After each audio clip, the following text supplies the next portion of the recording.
Okay. We are live. Good morning. Let's see who's tuning in. Does everyone have a post-Halloween hangover? Or do your kids have a Halloween hangover? And you're dealing with that?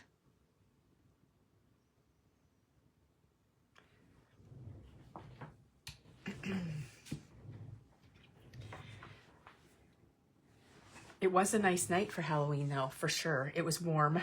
I was not cold. That's a good thing. The rain held off long enough that I didn't get wet. So it was all good. Good morning, good morning. This is the video for our October calendar series bundle. We're going to launch the bundle today. That will take place after the live. You have to listen to me first. And it's a fun one. I can't believe it's November 1st. Like, I don't even know how we got here. But we're here. But this layout's going to be about fall. And I had a lot of fun doing it, as usual. And I'm sure you'll have a lot of fun putting it together. So we will let people trickle in as they find the video. I'm sure many will watch it on replay, but we will get going. So you're looking at the bundle here. This month we're working with some papers and embellishments from Cider and Donuts from Simple Stories. It gets my vote for the best name for a fall collection. I love it, Cider and Donuts. The colors are awesome. I chose this month to go with the 6x8 paper pad. That gives us lots of variety for pattern papers. We're using the 12x12 sticker sheet. There is a full sheet of pattern paper, and it's called Many Thanks. And then there's a sheet of white cardstock in there as well. So that is what the bundle includes. And the bundle will be available after our live is over. We will have a special section set up right on the online store at the top under calendar series, and then you'll go under October and you'll see all the things in there. So the add-ons that I talk about will be in there and so on. So let's put this aside and I will bring the layout on. I gave you little peeks yesterday in our post and our email, but it's always nice to see it finished and in full. So here is the page that I designed using the bundle. Just slide that over a little bit and get it all on. So it's a fun one for sure. Some of my favorite things on the layout. We are introducing a new stencil, and I think you're going to love it. It's a 3-step stencil, and you can use 1 part, 2 parts, or 3 parts. I chose to use 2, and you'll see it in the background here and also on the calendar side as well. And then banners. I love the banners. So you can see that we use all the different patterns of paper and mix them all together. And then, of course, stickers. And I did introduce a stamp set, but it is optional. So it is the You Crow Girl stencil, stamp stencil and die from Lawn Fawn. Now, I know many of our customers have this already. And we do not have any in stock right now. We did have a few, but they have since sold. And we do have an order in for some more. So we do have a pre-order up for this. It's a bit too risky for us to just sort of guess at a number and bring it in because this one has been out for a little while and a lot of people have it. So we decided to go the pre-order direction for this. And you can pre-order your stamp die stencil, and then we will get it out to you as soon as it arrives. But it is so fun to play with. I'm going to go through how that will all work. But you can see her featured down here in the corner with her little mouse friend and her little crow friend to create that little scene. You have the option of leaving the scarecrow out and just working with the stickers that are there. And I will point out an option on the sticker sheet that you can use in lieu of the scarecrow, but I think she's well worth it. And you can see how I customized the colors that I stenciled her in, and she matches everything perfectly and just blends in there like she was just meant to be. So I will go through all of that when we go through the details of the layout. So the first thing I'm going to do is run through, I'll run through the add-ons. I'll do that. And then that way you can see what is extra that you might be interested in picking up. So the October letters, they come in a little die cut bag like this. And again, the colors are chosen to match the papers as you see them here. So that is an add-on if you want to pick that up. And this is in no particular order. This is just in the order that I wrote them down in my notebook. The stamp set, so Stamp Die Stencil, is from Lawn Fawn. And it includes the little scarecrow and the mouse and the crow, plus some accessories like flowers for the hat or a bow tie, maybe for the mouse. There's a pocket and a patch that you can add to the little dress that she's wearing. And of course, there's sentiments as well. And I'll point those details out when I show you the layout. There is a matching die set and a matching coloring stencils. So if you have not tried these, I'm going to give you an in-depth look at them today. And these coloring stencils will apply to any of the sets where coloring stencils are available for the Lawn Fawn products. So their newest release that we received, no, their summer release, they did a little mini stencil release that came out afterwards. And then the newest release, which we are just ordering now, every set comes with Stamp Die Stencil. And I think their fall and Christmas one did as well. So they're definitely going to be something that they continue to release. And also they're going back and adding them to their most popular sets, which we just did a pre-order for, and that order is in. So there's lots of really great options with these stencils. If you like to color with your markers, you can still do that, but the stencils give you options. So if you want to put a card together really quickly, and you decide you don't want to pull out all your markers and do it that way, you can just, put your stencils on and quickly color up the images that way. But the biggest thing is for those of you who either struggle with coloring, or those of you who don't own the markers, because they're not inexpensive, but you have lots of inks and you like to stencil, then this opens up a whole new world. So I am fortunate enough to have all the markers and everything, but I'm just not always 100% satisfied with the way my coloring turns out. It's not terrible, but it's not quite the way that I'd like it. And I'm really confident when I'm using my stencils and my inks. So this is a game changer for me. And I'm definitely going to be using them more often. So you will see more details on that as we go through the video here. Let me see here. So the new stencil is from Pink Fresh. And I've had this one in the works for a while. I just was waiting for the right time to use it.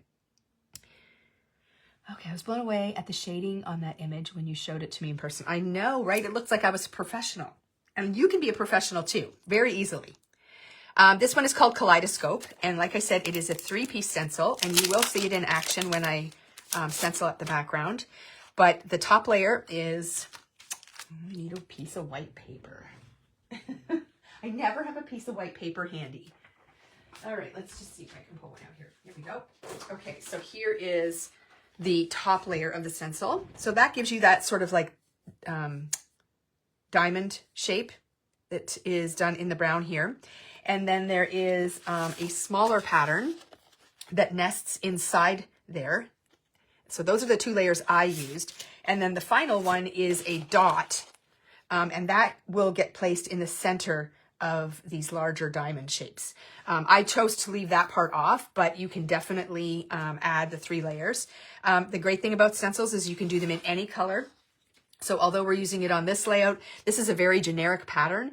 And I think I'm going to be pulling it out quite a bit because it just goes with so many things. And all you have to do is change up the colors and you get a new look. So that is fun. Craft cardstock. So if you want to mat your photos, I did them in craft, and there is not craft included in the bundle. So if you don't have any craft in your stash, you'll probably want to pick that up. You can certainly pick up colors that are in the papers as well. Oh, Shelby, I probably should have mentioned that.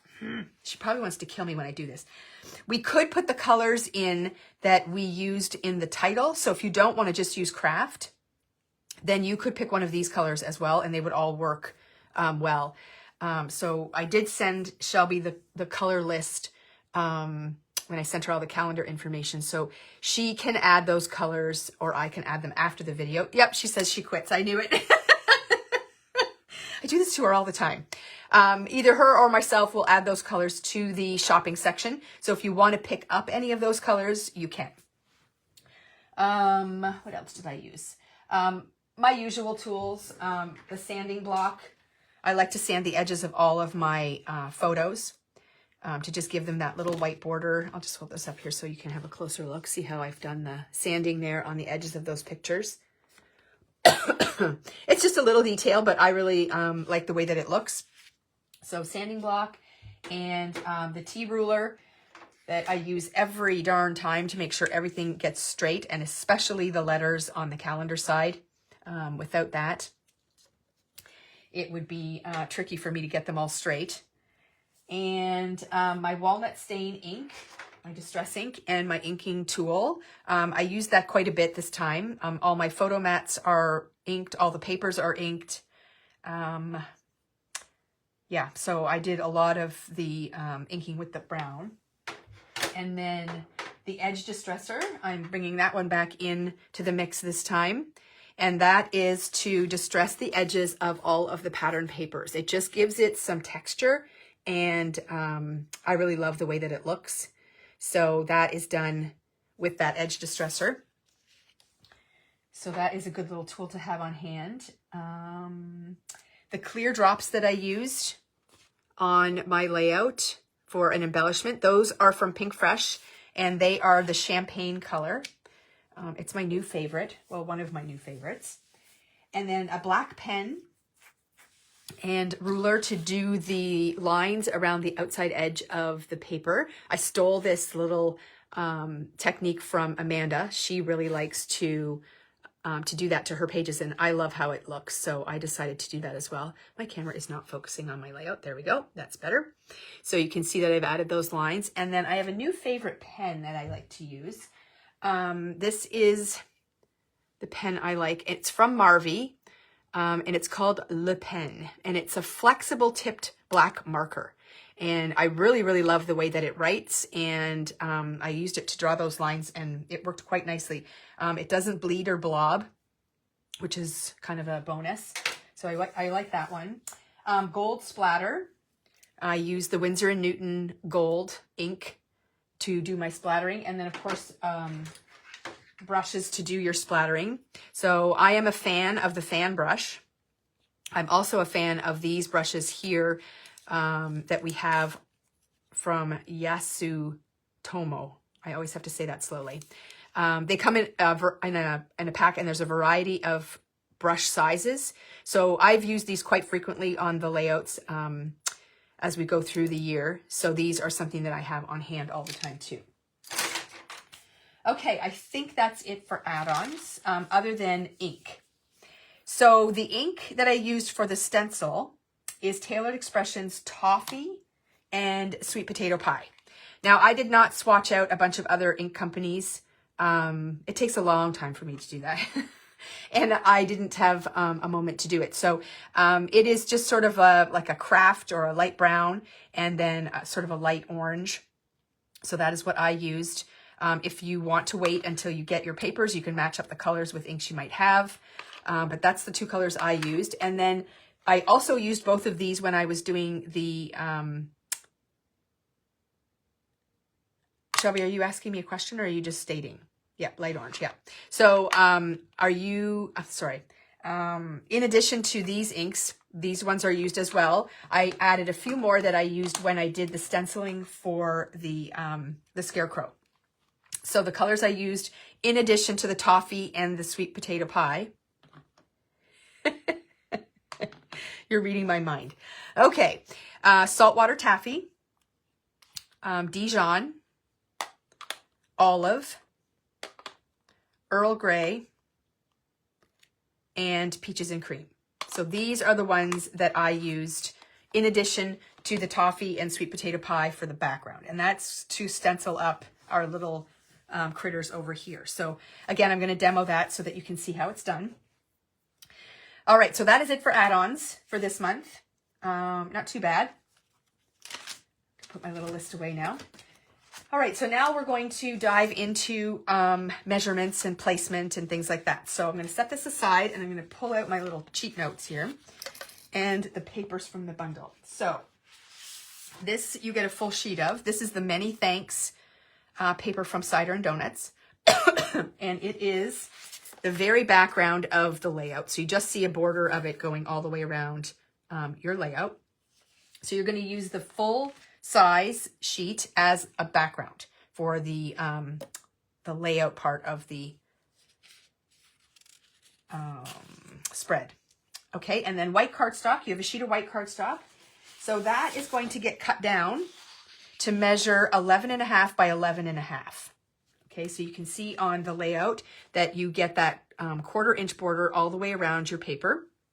So I actually cut the paper down to start with, and then I did my stenciling. So you're safe to go ahead and cut that down. If you want to, you can do your stenciling first and then decide where you want to cut it. Maybe you want to take all of the cutting off of one side because you made a little mistake on your stenciling or whatever. But either way, it has to be 11.5 by 11.5 when you're finished. Okay.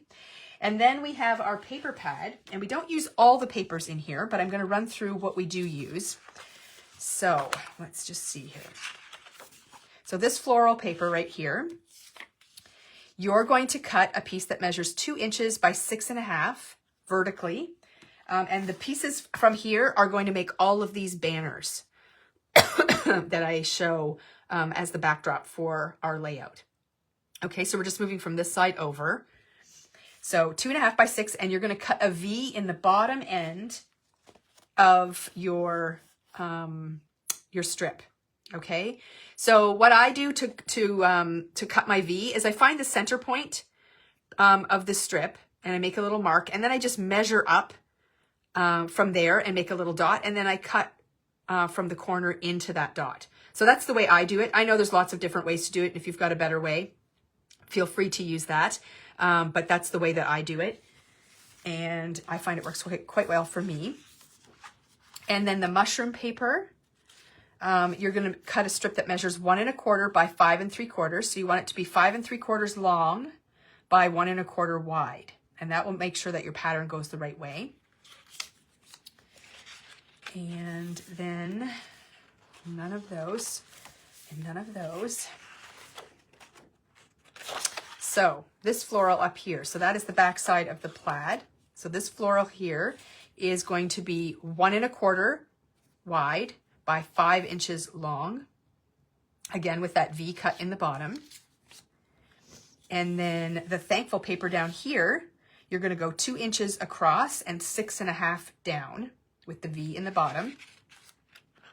And I know I'm going quickly right now. When you're going back to do your layout, you can pause the video as you go along and make your cuts. And this is what I'm calling the icon paper. So it's got the chipmunk on it and the leaves, the acorns, branches. That one you're going to cut 1 inch wide by 4 1/4 long and do that V cut in the bottom. And then we skip ahead a little bit here. And this floral here is going to be 1 1/4 inches wide by 5 inches long with that V cut in the bottom. And then the very back paper on your pad is going to be the acorn paper, and that is going to be, again, 1 inch wide and 4 1/4 long with the V cut. And then there is a plaid. It's the last piece, and that's going to be 2 inches wide by 6 inches long, and that's going to also get the V cut in the bottom. So I'll bring those strips back on here just so you can see the order. So floral, then mushrooms, and then the next floral, the thankful, the icons, another floral, the acorns, and then the plaid. And I'm just going to hold this up so you can take a screenshot, or you can pause your video when you are doing the layout, just so you can see how they're overlapped. Okay, so the floral goes underneath the mushroom, and the mushroom goes underneath this floral. But then on this side, the thankful goes underneath the floral. So the floral is kind of sitting on top of both of those. And then same thing here. This icon paper is on top of thankful and the floral. And this acorn paper is on top of the floral and the plaid. And you're going to sort of stagger the length. You'll notice that at the top here where your photos are, you can't really see the tops of the strips. So if you need to move your strip up or down a little bit and they're kind of staggered at the top, it doesn't matter, because you're going to end up putting photos across there, and that is going to cover up any unevenness at the top. And you also have the option of trimming them too. So if you find the lengths that I've given you aren't quite working for your staggering, then just trim it or move it up or down a little bit as you like. So it's pretty flexible to create that kind of a look. Okay, the next thing I'm going to run through are the stickers, because I think that people find this quite helpful for placement. So the first thing I'm going to start with is the stickers on the layout itself, and I'll bring the sticker sheet over here as well so I can point them out and run through them with you. So up here we've got the floral cluster that has the blue flower, and that is right here. And then we've got the floral cluster that has the red flower, which is this cluster right here. And my light is making it it's overexposed. Is that better? Let's just see my video catch up here a bit. There, that's a bit better. I'll just turn that a bit more. Sometimes too much light is worse than no light at all. Okay, so I think that looks a little bit better. And then we've got the acorn cluster, which is located right up here. And then the word stickers, they're all located down here at the bottom. Okay, so we've got the thankful heart, grateful for you, you warm my heart, and you can change these up any way that you like. So very blessed, live, laugh, love, our family, warm hearts, and count your blessings. And then we've got the teal pumpkin sticker, which is right here. And I've overlapped an acorn sticker, which is located right here. And then for the sort of main sort of title of the page, it's the give thanks sticker that's right here. And then I've also added like a little red sprig and a teal leaf down here, plus the little mushroom. So this is popped up, and then the little sticker is tucked underneath. Same thing with the red sprig, and then the mushroom is popped up as well. So that gives it a nice layered look. And then I added in some of those champagne drops as well, just to kind of bring it all together. So that's all the stickers on this side. And then if you look at the calendar side, we've got the floral cluster that has the yellow flower, which is right here. And then the banner. I love the banner. We've got the two stacked pumpkins. So the banner is, where's the banner? Right here. And there's the stacked pumpkins. And then again, another red sprig tucked in behind. And then I've got the little red apple. Where's that one? Right here. And the pumpkin cart, which is right up at the top here. And then I layered the candy apple dish on top of the cart. It looked really open in here, and I didn't like that. So I decided to fill it in a little bit more. So this is popped up right on top of the pumpkin cart just to fill it in. And then there's the mushroom here with the red dots on the top. This is the darker red one. And then some more word strips. We've got pumpkin everything, which is right here, and love you. And then we've got falling leaves, nuts about you, sweater weather, pumpkin spice, and autumn is calling. So those are the ones that I used. And then I added in the crow girl and the mouse and the crow.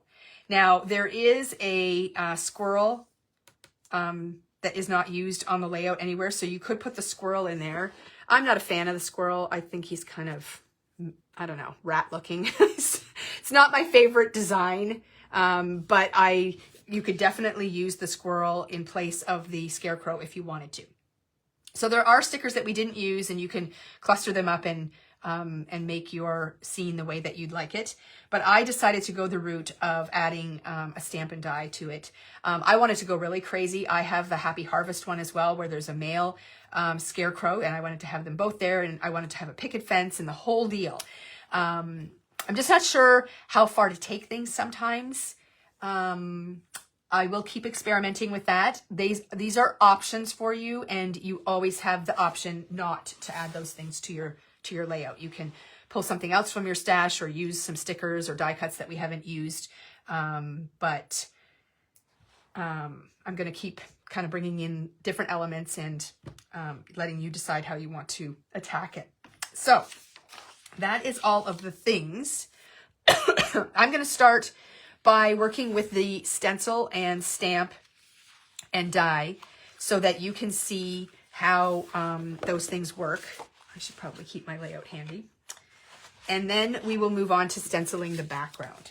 Does anybody have any questions that they would like answered before I start diving into this? I'm going to move my light back over here just so everyone can see. And I might zoom in a little bit because, oh, I love the crossover too. I mean, I have so many things I would like to pull in because I have a lot of things. And I think it really adds to the detail on the layout. And it's a lot of fun. Oh, the one thing I didn't mention that was an add-on is the calendar page itself. We do not include these calendar pages in the bundles because not everyone is doing the calendar option. So we don't want to just put it in there and have it wasted. So you guys, if you want that calendar page, you have to make sure that you pick that up. Okay. So I'm going to bring over, I went ahead and stamped out the images first. You can approach this a couple of different ways when you're working with stamps and dies. You can actually color them up before you cut them out. But after you put in all that work, if for some reason the die cut doesn't go well, it moves when it runs through the machine, or you don't tape it quite straight enough and you end up cutting out your design not quite the way that you wanted it, then all that time you spent coloring it is wasted. So I chose to cut them out first, and that way I know that they're cut out properly and I can just go ahead and start stenciling. So that's the way I chose to do it. Now that does pose a bit of a problem in that now you're working with small pieces, and how do you hold them straight in order to get the color on there? Well, there's a couple of options. You can tape it down to a surface and then work on it that way. Or you can get yourself one of these really great sticky mats, and they are a great little tool. They will hold your stencils in place as well as your die cuts, and they are awesome. So I'm going to be working with one of those today, and I'm just simply going to stick my die cut to the sticky mat, and then I'm going to place my stencil over top of that and do my inking that way. But you can definitely tape it down. You can do all kinds of things. So this particular set comes with 3 stencils, and it's pretty obvious what pieces are used for what parts of the image. And all you do is simply place the stencil over top and line it up. And you want to take your time and do this to make sure it's lined up really well. And then the sticky mat will also hold your stencil in place so that it doesn't move around while you are adding your ink details. So I'm just going to get my layout off to the side here so I can see what I did. Okay, so what it's done, the stencil has blocked off all the areas except for my dress and the band on the hat. So you'll notice that I have stamped some patches. I'll just show you the stamp again. So here's her dress. It's plain. And then there is a little pocket, and there are patches that you can do. So if you want your patches to be different colors, there are stencils for that. So here's the pocket, and here is the patch. But even if you color them first, this stencil is going to go over the whole thing and it doesn't block those out. So I'm going to actually stencil over top of my dress color with my ink when I do the patches and stuff. So first of all, they're going to be the same color as my dress, and then I'm going to stencil over top. And that can be done just by adding extra pressure when you do your inking. It's also going to depend on what colors you choose, but for the most part, it's doable. So that's what I'm going to do. I'm just going to grab my here because I'm going to need free hands for my ink pads. Okay, so I've chosen to do the dress in an olive green. So there's our olive ink. And I have quite an assortment of brushes to work with over here. So I'll pull this over so you can see. I am using my Altenew brushes. So I'm going to be flipping between this size and the mini brushes that I have in this holder here. And the reason I'm going to be switching is because I want to do larger areas with this, but I want to add detail with these brushes here. And that is why you will see me flipping and flopping between the different sizes of brushes, because when you are doing larger areas, you can go in with a light hand and cover more area with this. And then I'm going to come in with the smaller brushes and really focus on getting the shading and blending done. I'm just cleaning my brush off in case there's any ink on here, and get extra shading in along the edges. Okay, so we're going to jump in with this olive ink, and I am going to just be doing her jumper right now.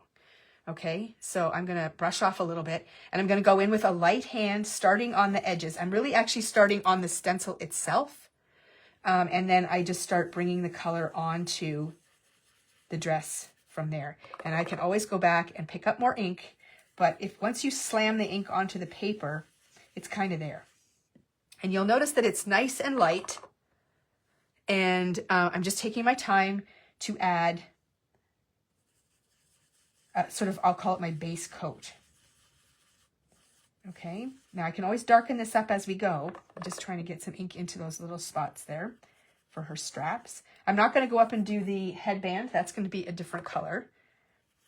So there, we've got her strips. Okay, so there is my base coat. Now what I'm going to do is I'm going to grab a smaller brush, and I'm going to go in, and I'm going to start hitting the edges, just the edges of my design.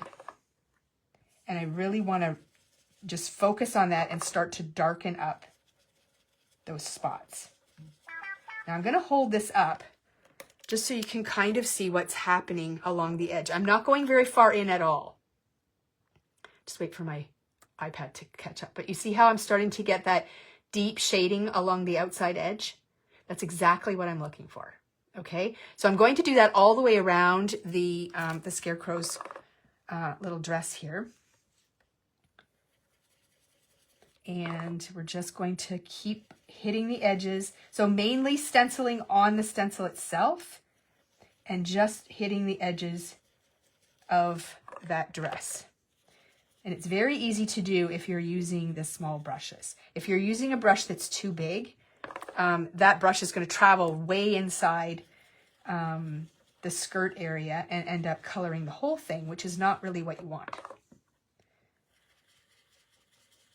Well, it's not really what I want. It might be what you want. But this is the look that I like to achieve with a marker, and I really struggle with that. So I feel like I have a lot more control when I'm working with the blending brushes. Okay, so now I'm going to hold this up again, and you can see what that looks like.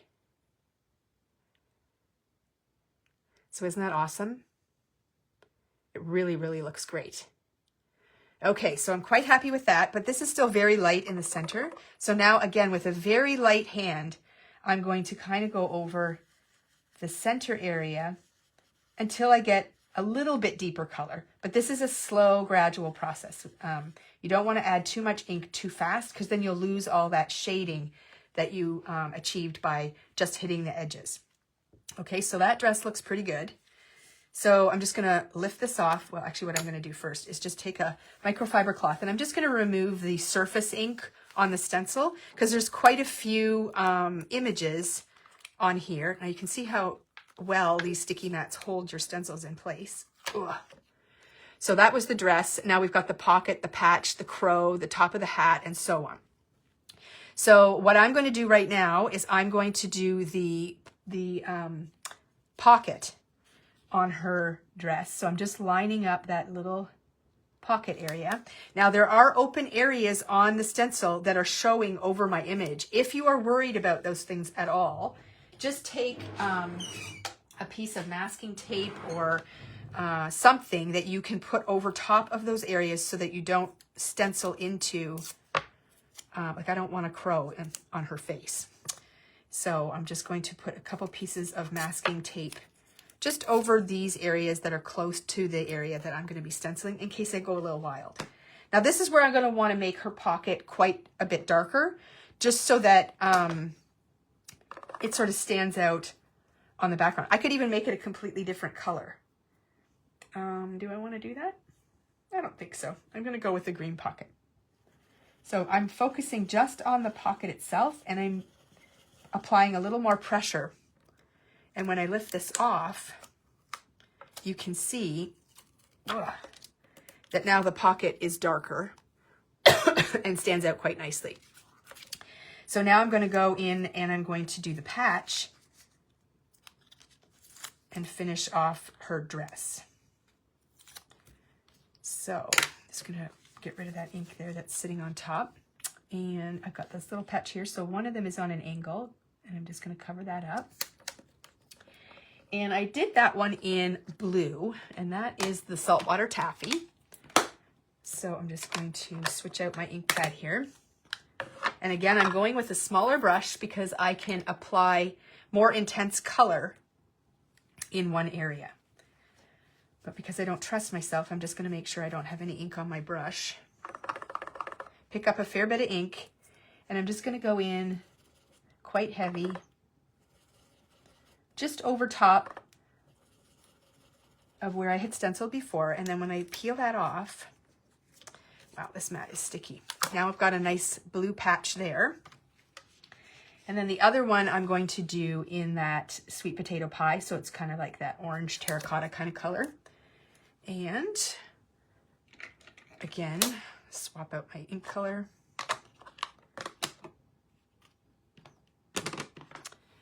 And put in the sweet potato pie. And I'll just quickly do that patch. That didn't take long.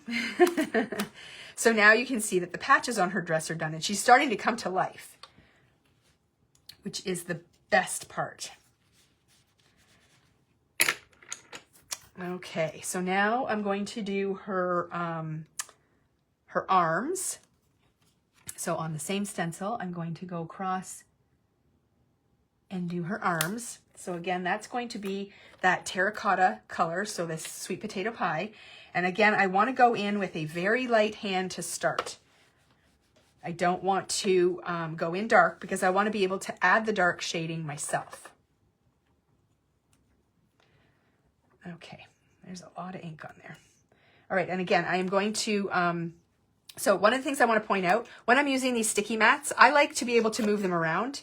So I leave the backing on them, and then that way I can turn them any way that I want. If it's stuck to your glass surface or stuck in your MISTI or wherever it is that you like to put it, I just find you can't move it around very well. So I like to be able to have it move around. So I leave the backing on it. And again, I'm going to start stenciling right on the stencil.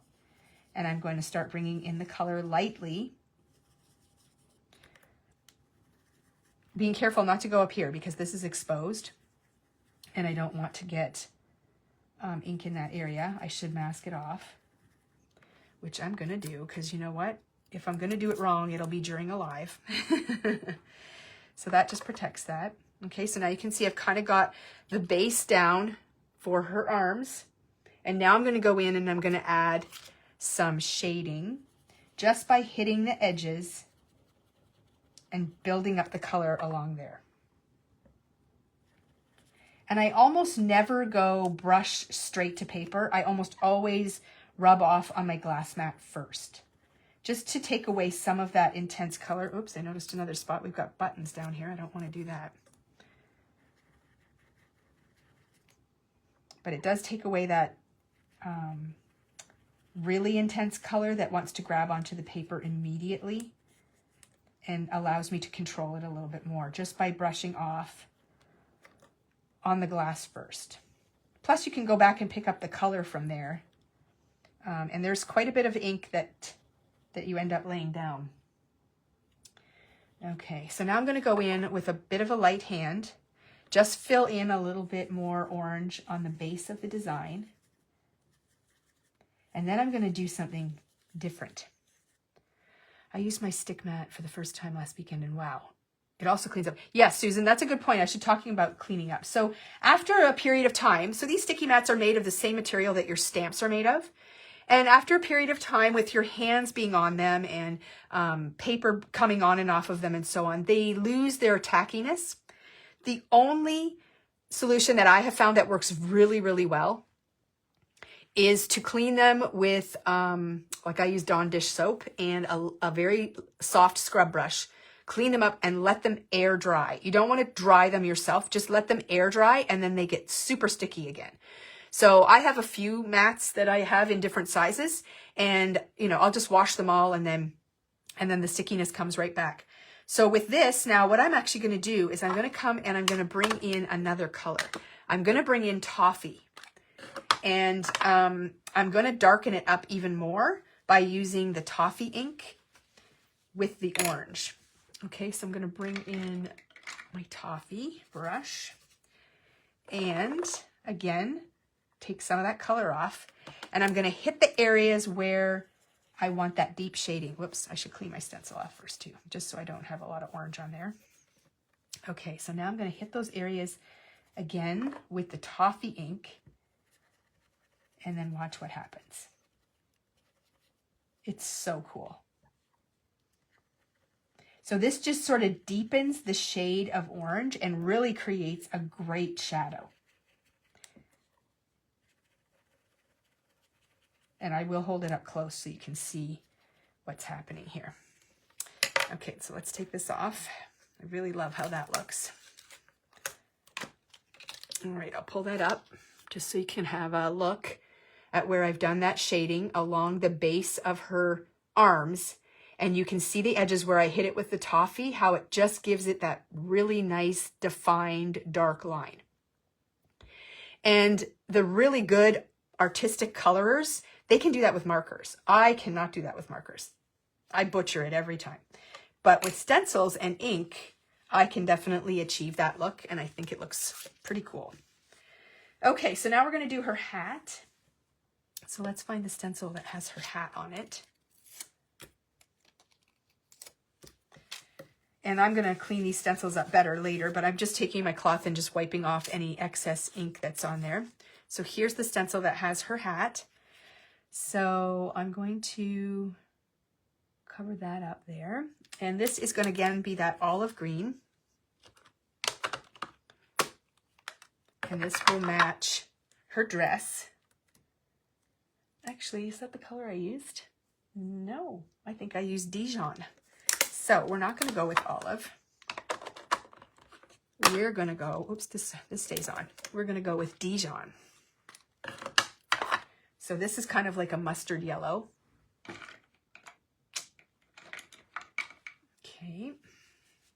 So now I'm kind of using just the smaller brushes because the areas are so small that I just find it easier to do it that way.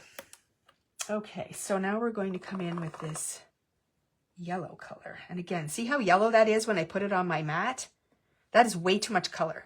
So I'm going to just get rid of most of it so I have a lot of control over how much I'm applying.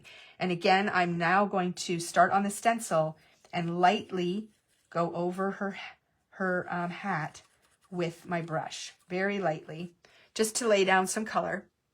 And then I'm going to come in with more and just hit the edges to start to build up that color along the edge of the hat. And then what I'm going to do is come in with my toffee and kind of darken it up a little bit. It's a really great technique to use. Because sometimes just the darker yellow isn't the look that I'm looking for. I kind of want that deeper shade, and you can get it with the toffee. So this just darkens it with the yellow, and then when you put the toffee over top, it really highlights those spots. Okay, so again, I'm just going to wipe that stencil off so I don't have yellow ink on it. And I'm going to pull in that toffee color to finish off the shading.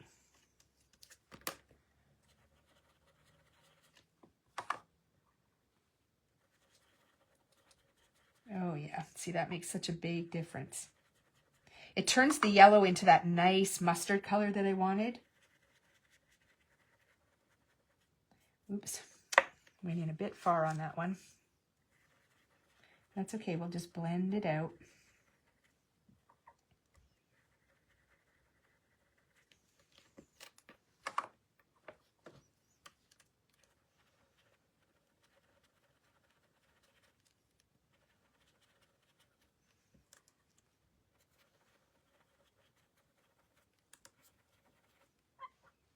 So has anybody tried the new coloring stencils that have come along with the Lawn Fawn images? Because I love them.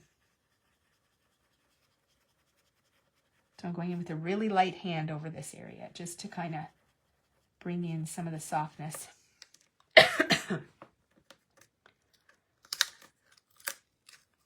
And now we've got her hat. Now you can see I kind of got a little carried away with my brush there, but that's okay. I'm not worried about it.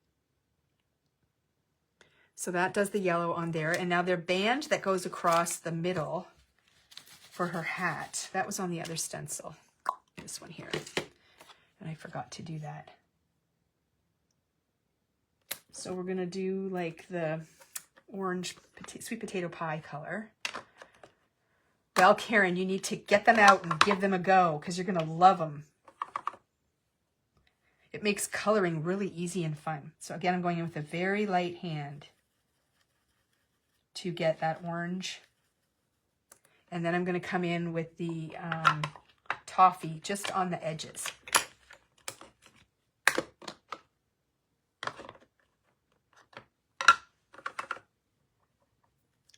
So I'm just hitting the ends of the stencil, and I can control how far in I want to take that.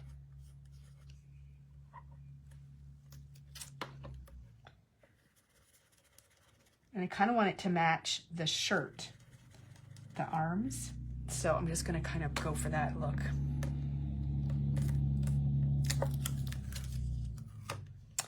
So look how great that's starting to look. So now we have to do her, the pole. That still has to be done in brown. So where's the stencil for that? Right here. So I'm just going to take care of that, and then can also do her belt and her face using this stencil. Okay, so I'm going to do the pole at the bottom. So I'm going to think that's going to be wood. So I'm going to use my brown. So again, I'm going to go in with a light hand to start. And then I'm going to just make it a little darker down at the base.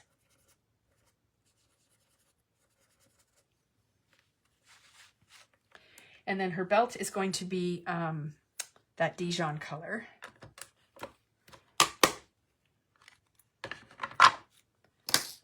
So we'll pull in some yellow. Nice and light all the way across. And again, I'm going to pull in some of the brown toffee color on the edges just to darken it up.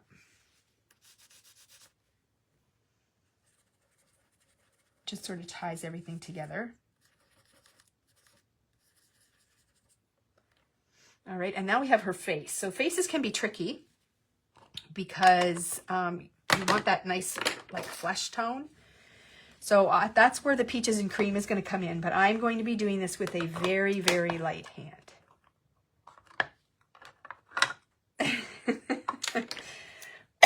Yes, many times on the weekend, the girls were using things for the first time.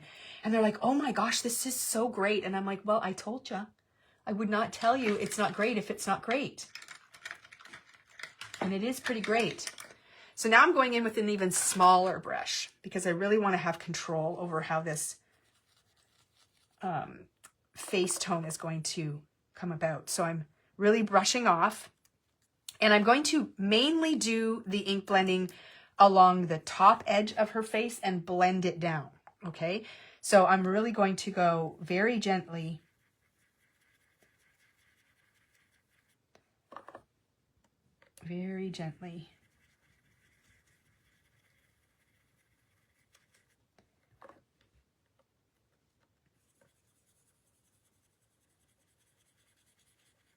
and just sort of bring that face color down a little bit. I'm not even going to fill in the whole thing. It's just to sort of define the edges a little bit. And most of it will remain mostly white. But I think that's going to look really good. So if I peel that off, you can see, I'm just going to lift this up. You can see how that does her face, which is quite nice. Alrighty, and now we're going to do, what are we going to do? Her hair and the straw at the bottom, and that's the same color. So let's find that. That's this one here. So they're really easy to match up and find how they line up. It's pretty much foolproof. And I like that. Okay. So again, we're going in with that Dijon, but I'm just going to go really lightly. And this time I'm not going to add any of the brown because I want it to be a bit of a contrast from the hat and the belt and things like that. This is just going to be more of a yellow color. But again, I'm going in very lightly to start. I don't want to go dark. You can always add more pressure to build up the color, but I really want to just start out quite light.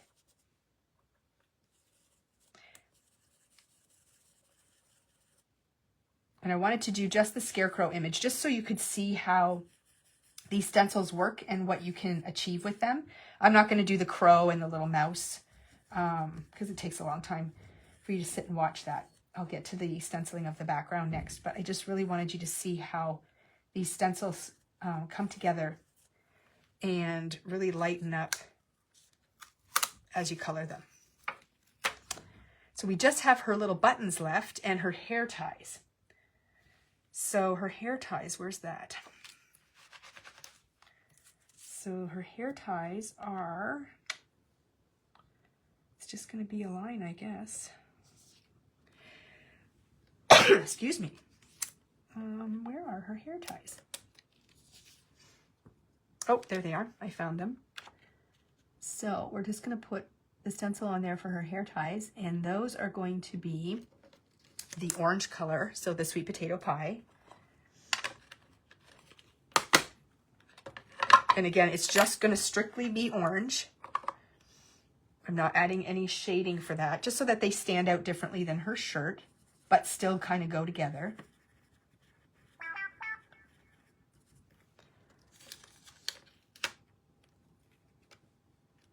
Okay, so there's her hair ties, and then her buttons. On my design, I did them the same color as her jumper, but I'm going to switch it up because I think they would look nice in a different color. I'm going to do the blue because we don't have much blue on this, so I'm going to use the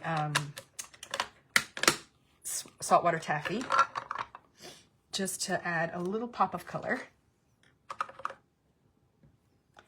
So we're just going to do those buttons. And I'm going fairly dark just so that they stand out a little bit. Oh, and she's just so cute. So now I'm going to take her off and hold her up so you can see how cool she looks. And there is no way I personally could have achieved that look with markers. There's just no way. I could have colored it, no problem, but I don't think I would have got the shading and blending that I get when I use my stencils. So she's perfect.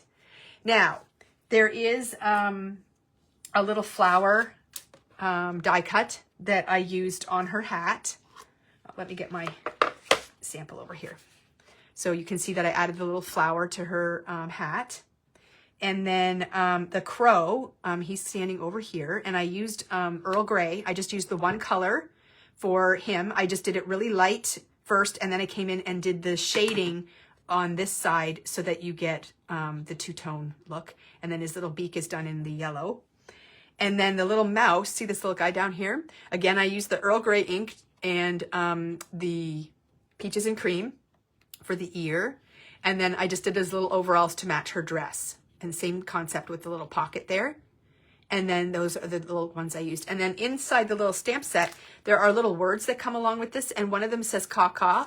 And I actually stamped that right here so you can see that the crow is crowing. Oops, you can't even see because I'm not on screen. There we go. So that's just a little accent to add as well.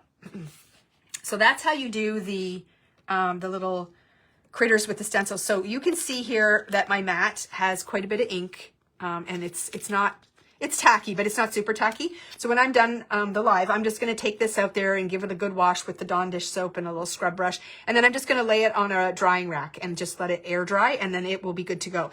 Your inks are going to stain these mats. They're not going to stay perfect and pretty forever. You can use stamp cleaner on them if you want to try to get the stains out. But then I would recommend after you do that to just wash it with soap and water and let it air dry, and then the stickiness will come back really well. So Waffle Flower makes them, and so does Altenew.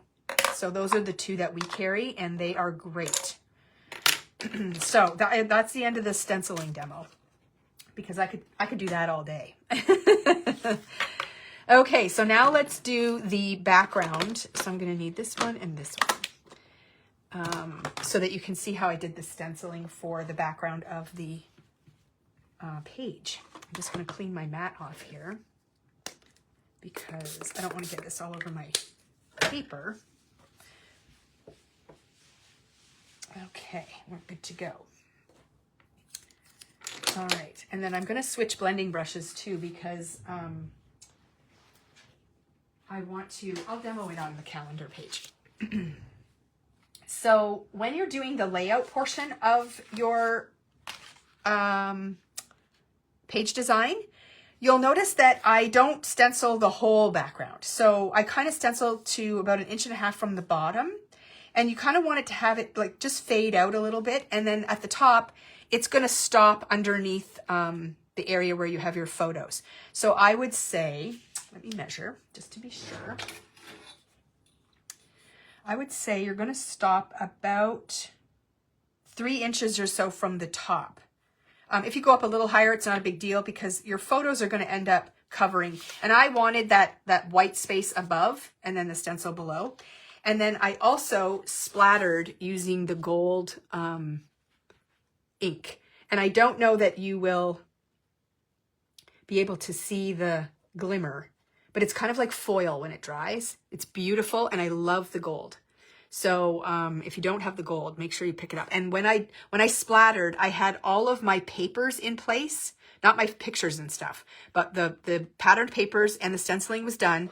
And then I splattered that. So there's splatter on the patterned papers as well as the stenciled area. Okay. I linked them both in the comments, but you can search grip mats or ultra sticky mats. Yes. Okay, perfect. Thank you, Shelby. Yeah, because those mats are awesome. Okay, so I'm going to stencil this part, and I ended up stenciling this whole gridded area sort of as a placemat for all of my photos and stickers. And then I did splatter that as well. So before you put your photos and stickers on, you want to give it a splatter and let it dry. The splatter does end up going up into the title area a little bit. I put my letters on after, but if you want to have splatter on them, you can splatter with the letters on there. But it's a pretty effective technique, and it just adds a little bit of something. And the stencil obviously is not as large as our paper, so you have to kind of do it in stages and shift it over. So what I'm going to do is place my stencil, and you'll notice that I'm going off of the area that is marked by the calendar grid. I don't want a definite line, so I kind of pull my stencil off so that when I'm stenciling, I'm going to stencil lighter towards the edge, and it's going to look like it just sort of fades off and it's not just one solid line. So you want to make sure you get that nice and straight. There are grid lines on here, so it's easy. You can use your T ruler to help you line up the edge of the stencil with the ruler, and that helps too. And then you want to kind of tape it in place, but you want to tape it with something that is going to be easily removed and it's not going to tear your background. So I recommend a low tack tape, like the Best Ever Craft tape. It works really good. And if you get the 1/4 inch size, it's nice and thin. So it's not like you're putting a big piece of tape on, but enough that it's going to hold it in place. I use that a lot when I'm doing my card making and stuff. I just find the less tape you use, the better, because then you're not going to risk tearing up your background. And this tape has been used several times, so it's extra low tack, but it's enough to hold it in place. So there, my base stencil is down, and I'm going to come in, and this time I'm going to use a larger blending brush, just because we're doing a bigger area. You can use smaller blending brushes, but it's going to take you a lot longer to do. And I find there's more room for error when you use smaller brushes in larger areas. So I'm going to switch to this size of Altenew brush, and I'm going to start out with the toffee ink, because I'm going to go, that this entire layer is done in this this toffee ink, and then we come in with the sweet potato pie for the next layer. Okay, so I'm able to move my paper around if necessary, and I'm going to load up my brush and brush off onto my glass mat first. And with a very light hand, I'm going to start stenciling in the center. And I'm going to work my way out. I don't want to hit the edge of the stencil here, and I also don't want to hit the edge where the stencil actually ends. I'm just kind of blending out. And then as I use up the ink on my brush, I start adding a little bit more pressure. And then you can just continue to do that. And also watch the edge over here. You don't want to get close to that. So you're just going to kind of go around. And some areas are going to be a little lighter and some areas are going to be a little darker, and that is okay. I'm not going for a smooth and even look. And then you're just going to simply take your stencil and line it up with the pattern and move it over. So really take your time and make sure it's straight and even. And then you just tack it down again and you just move over. And then those two, whoops, you want to make sure it's taped down enough. It doesn't move while you're stenciling. But the areas where it overlaps are going to join together as you move across the page. Okay, so I'm just going to do the top area here, and then I will do the next layer just so you can see how that works. But see how it's seamlessly lining up? And don't rush this process. Just take your time and make sure you're lining up your design and it's straight. I also have, my glass mat is magnetic. So if you have a magnetic surface, you can certainly use magnets to hold your stencil in place as well. And then you don't have to do the tape thing. And sometimes I forget to grab these, but it is a great little tool. So I'm just going to take advantage of that.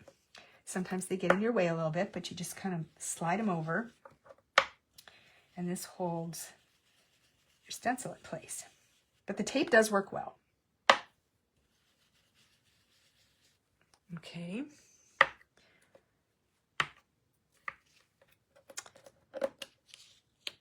So Shelby's putting up the options for magnetic mats. They are a dream. Definitely an investment, but well worth it.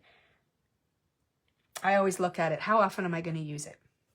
I use it every single time I craft. Every single time.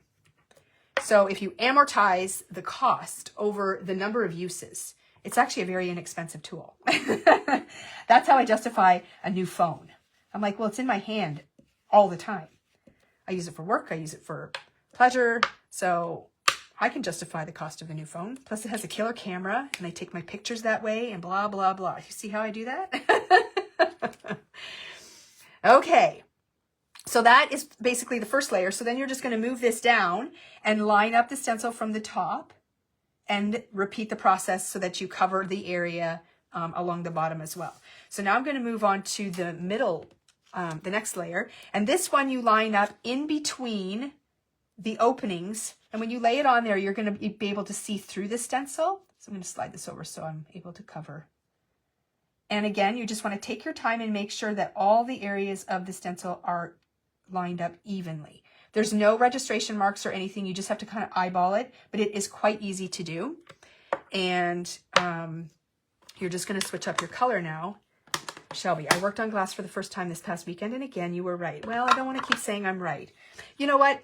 There's lots of surfaces to work on, and they're all wonderful, but I have to say, glass is my absolute favorite. It's just amazing. It cleans up easy. It's just very forgiving. Okay, so now we're going to just lightly, see, look at all the color I'm taking off my brush. Oops, you can't see that. I zoomed out too far, but a lot of color is coming off my brush so that I don't hit the stencil and the paper with too much ink. And again, I start blending with a light hand. You can always darken it up, but you can't take that color away once you've laid it down. So it's really important to just, you know, take your time and remove the excess ink first and go in with a light hand and then sort of see where you're at. So see how it brings in that nice orange tone? I love it. It's subtle. It's not too busy, and it just works so perfectly for this this layout. I was really impressed with how it pulled everything together. And again, just take a moment when you move it over to line up all the sections before you start stenciling, because you don't want to start and then go, oh gosh, it's lined up at the top but not at the bottom. So just take a minute. And again, I'm picking up the ink off my mat. I'm not even going back to my pad because I have so much ink still available on my glass mat. And then you just slide it over again, and then it all kind of comes together.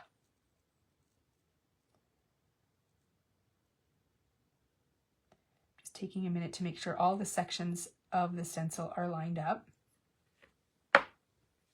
Does anyone have any questions?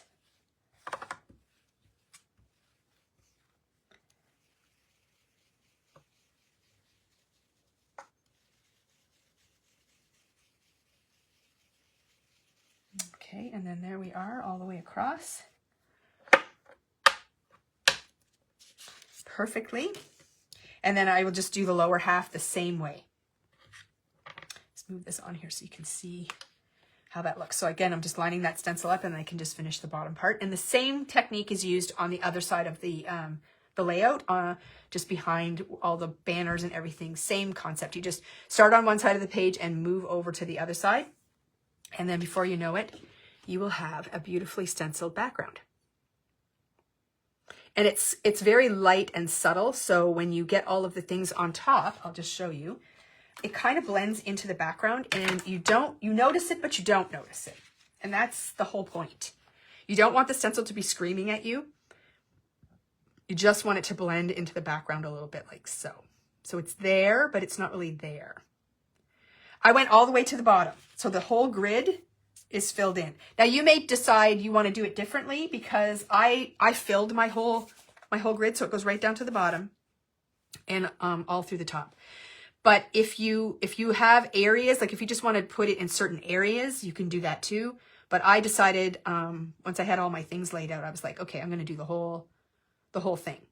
And I think it worked out quite well. It would look very different if it was just white behind it. I think the stencil kind of brings all the colors together and just makes it work out quite well. Yeah, so these photos, remember when Jason broke his leg, his kneecap? Well, there he is in the wheelchair. That was last Halloween. He went out trick-or-treating with us, and he's in the wheelchair. So these pictures were kind of special, and here he is with Liam all snuggled up in there, because it was not as warm last year as it was this year. So it was kind of fun to go back and see these photos, because he's now running around everywhere, so it's good. And there's Christina.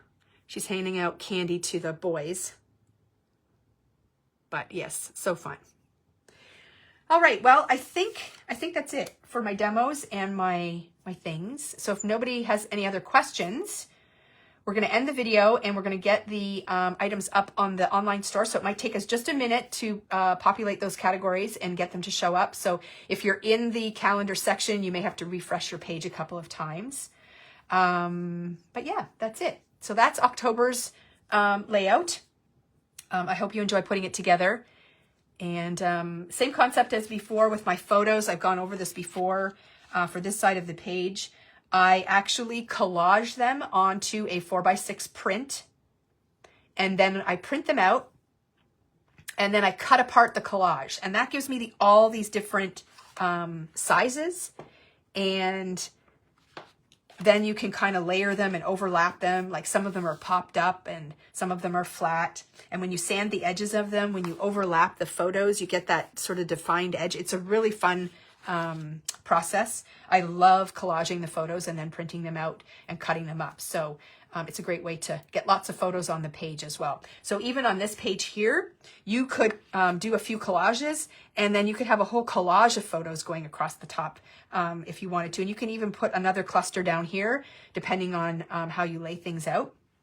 There's tons of opportunities to get extra photos on the page, especially if you size down the pictures a little bit. And yeah, so have fun playing with it, and we will see you again next month.